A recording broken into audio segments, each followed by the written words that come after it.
കർണാടകയിലെ ശിരൂരിലുണ്ടായ മണ്ണിടിച്ചിലിൽ കാണാതായ ഡ്രൈവർ കോഴിക്കോട് കണ്ണാടിക്കൽ സ്വദേശി അർജുനായുള്ള തിരച്ചിൽ പുനരാരംഭിക്കുമെന്നുറപ്പായതോടെ കുടുംബം വീണ്ടും പ്രതീക്ഷയിൽ. ഗോവയിൽ നിന്ന് ഡ്രഡ്ജർ എത്തിക്കാമെന്ന കർണാടക സർക്കാരിന്റെ ഉറപ്പ് ലഭിച്ചതോടെ അടുത്ത ദിവസം തന്നെ തിരച്ചിൽ പുനരാരംഭിക്കാനാണ് സാധ്യത.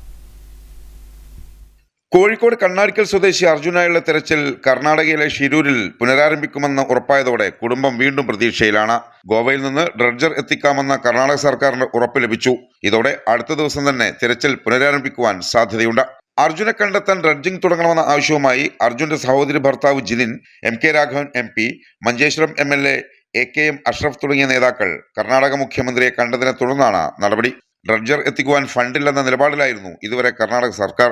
ഈ സാഹചര്യത്തിലാണ് അർജുനെ കണ്ടെത്തണമെന്ന ആവശ്യവുമായി മുഖ്യമന്ത്രിയെ കണ്ടതെന്ന് ജിതിൻ പറഞ്ഞു.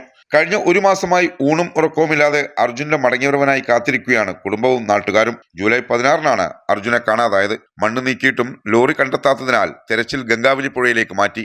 അപകടം നടന്ന് 5 ദിവസം പിന്നിട്ടപ്പോൾ സൈന്യവും എത്തി. തെരച്ചിലിനൊടുവിൽ മണ്ണിനടിയിൽ ലോറിയില്ലെന്നും ഗംഗാവലി പുഴയിലാണെന്നും ഔദ്യോഗിക സ്ഥിരീകരണം വന്നു. തുടർന്ന് തെരച്ചിൽ നടത്തിയെങ്കിലും പുഴയിലെ അടിയൊഴുക്ക് വെല്ലുവിളിയായി.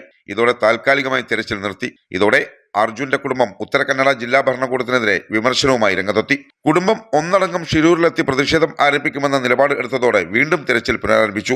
മുങ്ങൽ വിദഗ്ധൻ ഈശ്വർ മാൽപേ നടത്തിയ തെരച്ചിലിൽ അർജുൻ ഓടിച്ച ലോറിയുടെ ജാക്കിയും മരത്തടിയും കെട്ടിയിരുന്ന കയറും കണ്ടെത്തി. കൂടുതൽ പരിശോധനയ്ക്കായി ഡ്രഡ്ജർ എത്തിക്കണമെന്ന ആവശ്യം ഉയർന്നെങ്കിലും അതിനുള്ള ചെലവ് ആര് വഹിക്കുമെന്ന കാര്യത്തിൽ അനിശ്ചിതത്വം തുടർന്നാണ് അർജുനായുള്ള തെരച്ചിൽ പുനരാരംഭിക്കുന്നതിന്റെ ഭാഗമായി ഡ്രഡ്ജിംഗ് തുടങ്ങണമെന്ന ആവശ്യവുമായി കേരള നേതാക്കളും അർജുന്റെ കുടുംബവും കർണാടക മുഖ്യമന്ത്രിയെ കണ്ടത്.